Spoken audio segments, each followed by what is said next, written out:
गलत एंटीबायोटिक्स लेने के क्या आपको नुकसान हो सकते हैं, इन सभी बातों के ऊपर आज हम बात करेंगे। और क्या एंटीबायोटिक्स को लेने का सही तरीका होता है और क्यों गलत तरीके से ली हुई एंटीबायोटिक्स लेने के बाद में हमें पेट दर्द की शिकायत होती है या फिर हमारा पूरा डाइजेस्टिव सिस्टम ही हिल जाता है।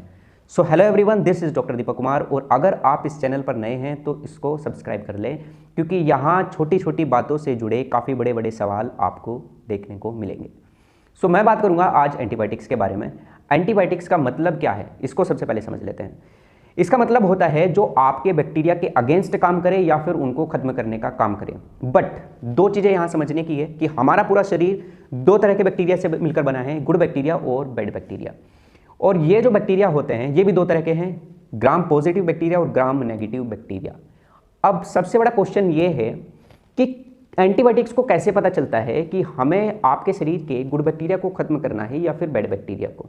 और यही सबसे ज़्यादा प्रॉब्लम आती है और इसी की वजह से इसके सबसे ज़्यादा साइड इफेक्ट हैं और इसी की वजह से आपको कॉन्स्टिपेशन या फिर आपका पेट या फिर सब कुछ खराब हो जाता है, या फिर जो पेन की समस्या आप कुछ हफ्तों के बाद बताते हैं वो क्यों होती है, इस बात के ऊपर भी अभी मैं आऊँगा। बट उससे पहले कुछ कंसेप्ट समझाने आपको ज़रूरी है। सबसे पहला, आपका जो पूरा शरीर मिलकर बना है दो तरह के बैक्टीरिया से, गुड और बैड। गुड वाले आपके शरीर के लिए अच्छे हैं और बैड बैक्टीरिया आपके शरीर के लिए नुकसानदायक है।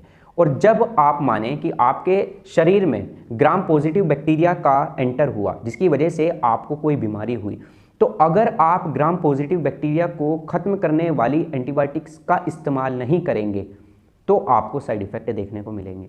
ग्राम नेगेटिव बैक्टीरिया ने अगर आपकी बॉडी में एंटर किया और इसकी वजह से आपको बीमारी हुई तो आपको ग्राम नेगेटिव बैक्टीरिया को खत्म करने वाली ही एंटीबायोटिक्स लेनी पड़ेगी।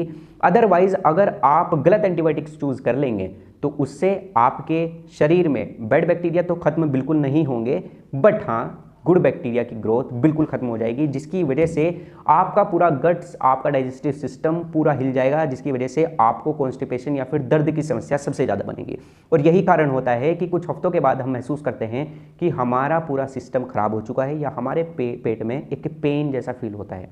अब पहचानें कैसे कि गुड बैक्टीरिया है या फिर बैड बैक्टीरिया या किसकी वजह से आपको बीमारी हुई है। इसके लिए आपको प्रॉपर डायग्नोज होना बहुत ज़रूरी है। आप बिना टेस्ट के कोई भी एंटीबायोटिक्स का इस्तेमाल नहीं करें। और एक सबसे बड़ी गलती कि आपको एंटीबायोटिक्स कितने दिन खानी चाहिए, ये सबसे बड़ा क्वेश्चन है। मान लीजिए आपको कोई बीमारी हुई, आपने एक दिन एंटीबायोटिक्स का इस्तेमाल किया, अगले दिन आप ठीक हो गए, तो आप उससे नेक्स्ट दिन वो दवाई लेना बिल्कुल बंद कर देंगे और ये सबसे गलत है।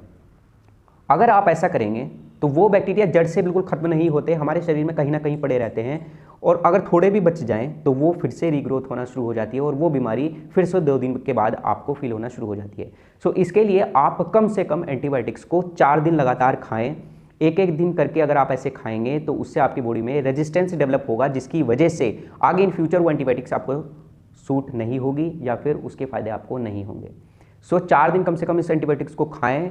और खाने के बाद एक जो सबसे बड़ी दिक्कत आएगी कि आपके थोड़े बहुत गुड बैक्टीरिया कम होंगे। ये कम तब होंगे जब आप एक सही एंटीबायोटिक्स लोगे, और अगर आप गलत एंटीबायोटिक्स का चूज कर लोगे तो ये बहुत ज़्यादा कम होंगे और आपकी जो पेट की शिकायत है वो बहुत ही ज़्यादा बढ़ जाएगी। सो इसको सही करने के लिए हमारे इन आयुर्वेदिक ग्रंथ में कुछ चीज़ें लिखी हुई हैं जिनका आपको इस्तेमाल कर लेना चाहिए, जिसमें नाम आता है दही। दही के अंदर आप सभी को पता है कि वो एक बैक्टीरिया से मिलकर बनी हुई होती है। अगर आप उसको माइक्रोस्कोपिक लेवल के ऊपर देख लें तो शायद आप उसको खाना बंद कर दें, क्योंकि उसके अंदर बैक्टीरिया होते हैं जिनको आप कीड़े बोलते हैं। अब ये कीड़े आपके शरीर के लिए फ़ायदेमंद होते हैं, आपके डाइजेस्टिव सिस्टम को ठीक करने में इनका काफ़ी ज़्यादा रोल रहता है। तो अगर आप एंटीबायोटिक्स के साइड इफ़ेक्ट से थोड़ा बचना चाहते हैं तो आप इस दही का इस्तेमाल करें मौसम को देखते हुए। और अक्सर हम लोग समझते हैं कि गर्मियों में हमें दही खानी चाहिए, सर्दियों में अवॉइड करना चाहिए। ये कंसेप्ट आयुर्वेद के अकॉर्डिंग बिल्कुल गलत है। हमारे आयुर्वेद में साफ साफ लिखा हुआ है कि जो दही की पोटेंसी होती है, जिसको आप तासीर बोलते हैं, वो गर्म होती है। तो अगर सर्दियों के टाइम पर आप इसका इस्तेमाल करेंगे तो ये आपके लिए काफ़ी ज़्यादा फ़ायदेमंद होगी।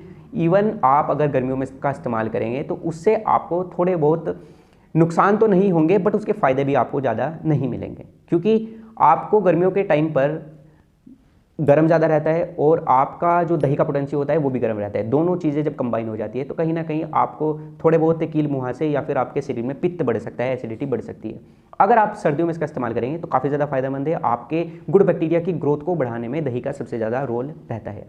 तो इन सब बातों का आप ध्यान रखिए, और अगर आपके कोई भी हेल्थ संबंधी प्रश्न है तो वो आप मुझे कमेंट कीजिए। मैं जल्द से जल्द कोशिश करूंगा कि आपकी समस्याओं को सोल्व कर सकूं।